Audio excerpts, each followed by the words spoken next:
Hi everyone, I'm back for chapter 15. They had a few hours before nightfall, and after the events of the last day, sleep sounded like a good plan, if any, an unlikely one. May, as she had for the last 3 months, tossed and turned, which kept Jack awake, worrying about her. At least awake long enough for sleep to arrive, smack him around a little, and then knock him out completely. "Well, look who's making some progress," said a girl in the dark blue cloak, as Jack woke beneath the familiar-looking oak tree. Lian sat in the branches, absently balancing the pointy tip of her sword on one finger, barely paying attention to it. Jack glanced up at her and then shook his head. "I wish we were. If only we could figure out how to get out of the land of never. You know what? Have the Wolf King bring his army in. I think we're ready to give up." "You're playing a dangerous game going after the Sea Witch," Lian told him, either seeing through his bluff or completely ignoring it. "And for what? To the help of a pirate? I've heard nothing but good things about Bluebeard after all those wives dead, but I'm sure you know what you're doing." "Listen," Jack said, "I appreciate your advice, mostly because I know you have our best interests at heart. And I can't say this hasn't been fun because I get confused with double negatives. But I really have somewhere else, really anywhere else, to be right now, so I'll be seeing you." He turned and walked away, only to find that a minute later he did see her as the oak tree reappeared right in front of him. He sighed, wondering if that could get any more annoying. Taking on the Sea King?" Lian asked him, still in the branches, in his element beneath the waves. "Even my queen fears him there. You're stupider than I gave you credit for." "I'm stupider than a lot of people have given me credit for," Jack shouted back. "Now stop trying to find out my plans." Lian laughed and then hopped down weightlessly from the tree.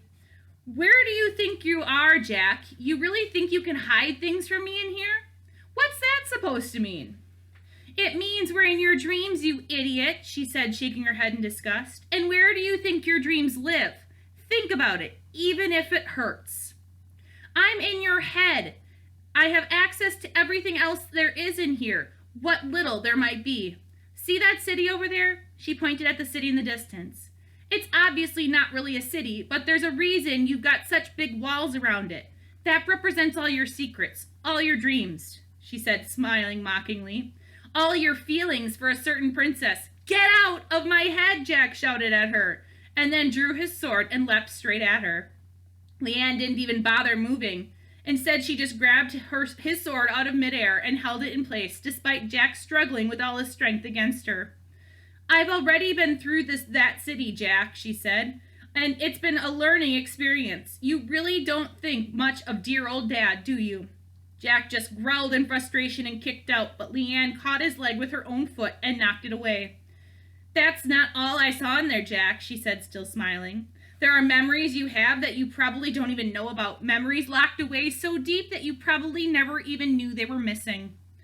"I like that you think I believe anything you say," Jack said, quietly, still pushing hard as he could on the sword she held in place. Lian laughed and then abruptly dropped his sword, sending Jack tumbling forward.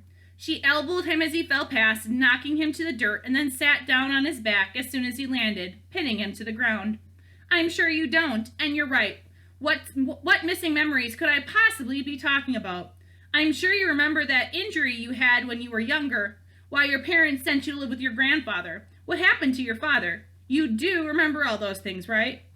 Jack tried to roll away or push himself up, but somehow the girl seemed to have gained about 1,000 pounds, and he couldn't push her off. "I've lived with my grandfather all my life," he spat, "and I was never hurt as a child. Nice try, though." Lian sighed. "I'm just trying to help you here, Jack. Don't you get it? You're on the wrong side. You're good guys, the charmed ones. Who do you think messed with your memories in the first place? And why would he do that, Jack? Why wouldn't I want to make sure you don't remember certain things about who you are, where you're from? When did he do it? Did he know you back when he was still alive? Why would he not want you to remember your father, your mother?" "Get off me!" Jack shouted, and then doubled his efforts, but nothing would ever sway the girl.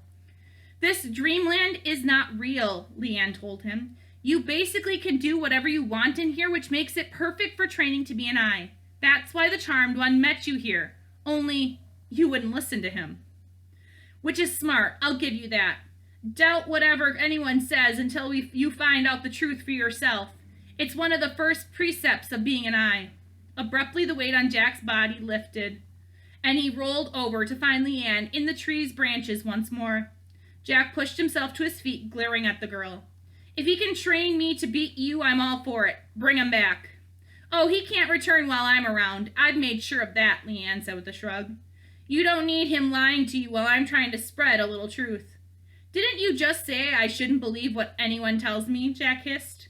See, you're learning already, Lian said, applauding him. You'll find out eventually. You'll see who's telling the truth and who's lying to you, and then tell me you're on the right side of all this. She smiled widely just as everything began wavering. He was waking up. Good luck with lying to the pirates, Jack, Lian shouted, waving goodbye. They're known for chopping off the heads of anyone who betrays them, so that might be a problem. And just like that, Lian and the tree were gone, and Jack opened his eyes to see the princess leaning over him. Yeah, I couldn't sleep either, May said, still tapping his shoulder. Right, Jack said. What's wrong? Nightmares? In a way, she said, her face unreadable. Jack, I think I should turn myself in, to the wicked, to my grandmother. And I'll leave it there. I'll see you guys for chapter 16. Bye.